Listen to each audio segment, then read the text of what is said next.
Welcome to the deep dive.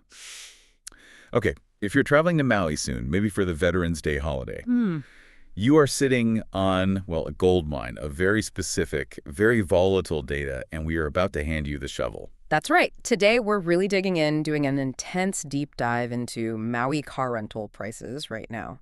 We've got some incredibly detailed pricing data, historical numbers too, and our mission is really singular, extracting actionable intelligence for you. Right. We need to figure out what's driving these prices, especially compared to historical norms, and the big one, where are the significant savings actually hiding?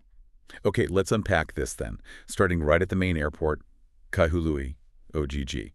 And the initial snapshot, it's pretty blunt. Prices are basically stuck at what we're calling the fall peak level. Looking at the data for this week, so starting November 10th, prices are pretty much solidified. Stayed flat after that big surge we saw just last week. We are talking entrenched high season rates here, Right. even rolling into mid-November. Yeah, and what's fascinating or maybe predictable is how perfectly this peak lines up with Veterans Day. It doesn't feel like just random volatility. It really suggests that classic high-demand scenario. Visitors are taking advantage of those extra days off. For a fall getaway. Makes sense. Exactly, a little mini peak season. And the rental companies, they're pricing accordingly, making sure those high rates stick. So let's get into the specifics. The hard numbers for a one-week rental start on November 10th, right out of OGG. Okay. These are the lowest advertised prices we found. If you were aiming for the most budget-friendly choice, the economy car, that was $548 for the week, which actually, that was a slight dip, about 7% down from last week. Almost meaningless, though, in the grand scheme. Midsize, that was Hertz, $688, zero change there. And if you needed space, the full-size SUV from Payless hit $1,018, ticking up 5%. Right, so that general stability at these really high levels, that kind of defines this period. Most categories are just holding firm. But we did see one major outlier, and it's something, every traveler's probably flag: convertibles. Yeah, they saw a pretty surprising 23% drop this week. That brings the rental down to $919 a week, and that was with Avis. 23%. That is a substantial correction. I mean, when everything else is basically locked into peak pricing, why the sudden plunge just for convertibles? Is that like a shift in demand or something else? It looks structural, actually, and it's good news on the supply side. Yeah. Our source data points to this drop being directly linked to new convertible arrivals being put into service. Wow, new inventory. Exactly. After months of really tight vehicle supply across the islands, finally getting new inventory into the fleet, even for just one specific high-end type, well, it improves supply, and that inevitably brings the price down a bit. It's maybe a small signal about the overall health of rental inventory, but we have to remember. Right. The vast majority of categories shot up dramatically last week, and they are definitely staying there, cementing those peak rates right through this Veterans Day crunch. Okay, here's where it gets, well, really interesting for me. Because, $1,000 for a week's rental feels high. But just how extreme are these prices compared to what we might call normal for Maui? When we look at the 52-week median price, across a whole year of seasons, these current Veterans Day rates are, well, they're pretty astonishing. Oh, absolutely astonishing is the right word. This week's data, it doesn't just show high prices, it reveals a very clear two-tiered structure. It just screams extreme demand. So Group 1 includes those specialty vehicles, Jeeps, convertibles, minivans. They're priced at about a 50% premium over their 52-week median. Jeeps are actually at 65% premium, convertibles 45%, minivans 48%. Okay, 50% premium is bad enough, but I have a feeling it gets worse for the standard cars, the ones most people rent. It does, and this is where you really need to pay attention. Group 2, the compacts, mid-size standard SUVs, they're demanding roughly double their median price. Compact cars are 104% over the median. Wow. Mid-size is 102% over, and the standard SUV, it's the undisputed champion of premium pricing right now, hitting a whopping 123% premium over median. 123%. So let me get this straight. Historically, someone traveling to Maui in November was paying less than half of what you're paying right now for an SUV rental. Precisely. You are paying double plus a bit more compared to the average price seen over the last year. It completely shatters that idea that November is somehow off-peak in Hawaii, this kind of premium. You'd expect to see this only during the absolute peak summer holidays or maybe Christmas. That context is just stunning. Let's look at the year-over-year comparison, though, because that data point tells maybe a slightly different story. It seems to reflect visitor confidence. maybe the market recovery after the Lahaina wildfires in 2023. Comparing this week to exactly 1 year ago, prices are up across the board. Well, What does that signal? yeah, it's a very clear signal of recovery, both in visitor numbers and sustained demand.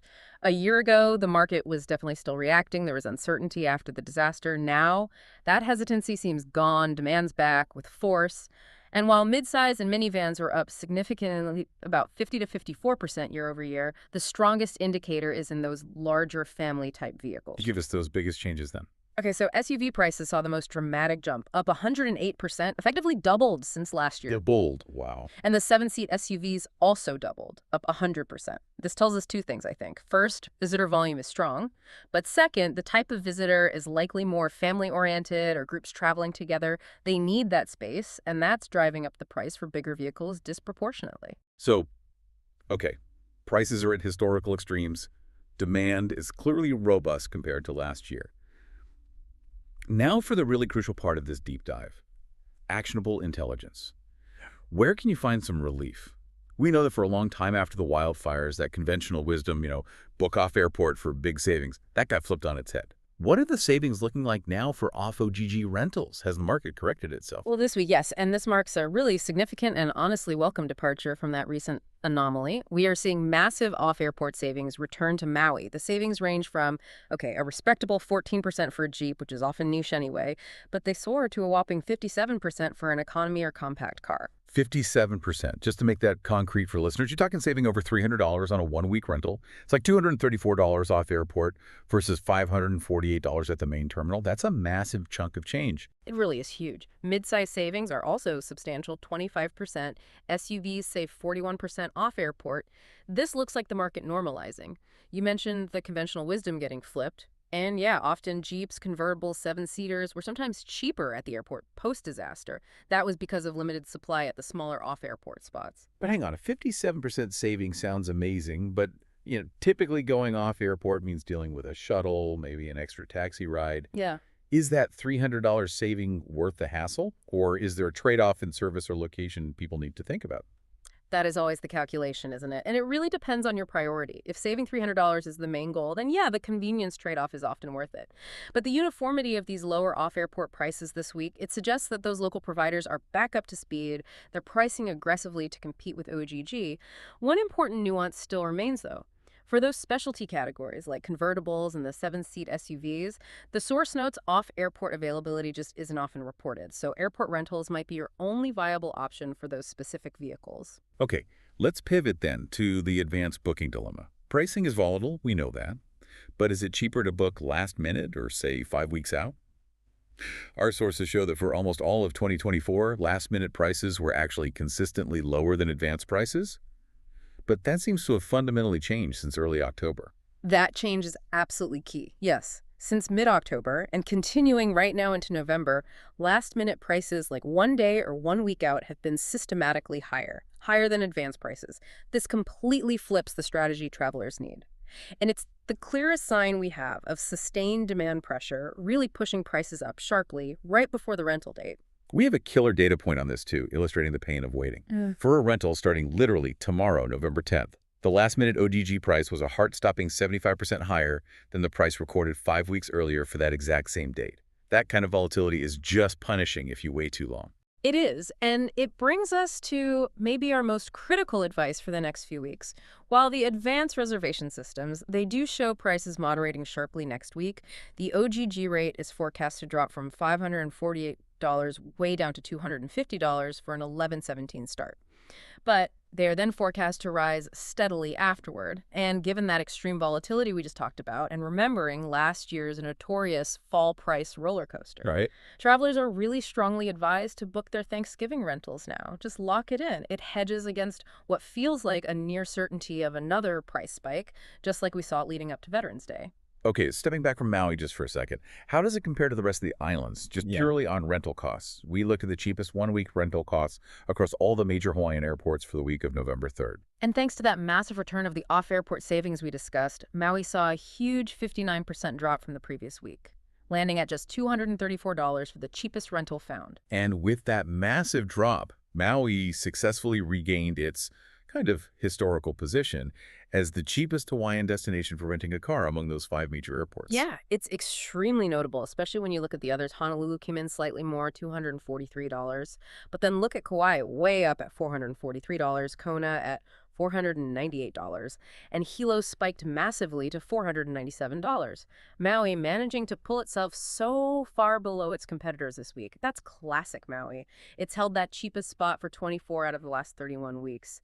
This return to the bottom confirms that when those big off-airport deals are actually available, Maui often offers the best overall value. This has been a really fascinating deep dive into a very specific, very volatile market right now. Right. Let's quickly summarize maybe the two most important findings for listeners to take away and use right now. Okay. For me, it has to be the sheer premium over the 52-week median. The fact that the most common vehicle classes, your compacts, your SUVs, are priced 100% to 123% over their normal rate. That's a structural shock. It really defines this 2025 fall travel season in Maui. And my biggest takeaway, it's that massive return of the off-airport advantage. Saving up to 57% on an economy car. That is the biggest lever a traveler has right now. It marks a fundamental and positive shift away from those post-wildfire supply issues that made off-airport less predictable for a while. So what does this all mean for you right now? Well, we've seen the short-term forecast shows prices dropping dramatically next week, down to around $250 at OGG starting 11/17. But we also just saw clear evidence that advanced pricing itself has been highly volatile recently, kind of alternating between week-to-week increases and decreases. Right, which raises the critical question you really need to consider before you hit book. Yeah. If high demand keeps making these last-minute prices jump by, say, 75%, like we saw through October and early November, what does that extreme volatility suggest about the true reliability of any long-term forecasted low price? If the market can snap back that violently on short notice, well, that should probably be your deciding factor when you're weighing booking Thanksgiving now versus waiting for a potential, but honestly highly risky dip. Excellent point. That risk profile, that's the real cost of waiting right now. Thank you for sharing your sources with us for this deep dive. We'll catch you next time.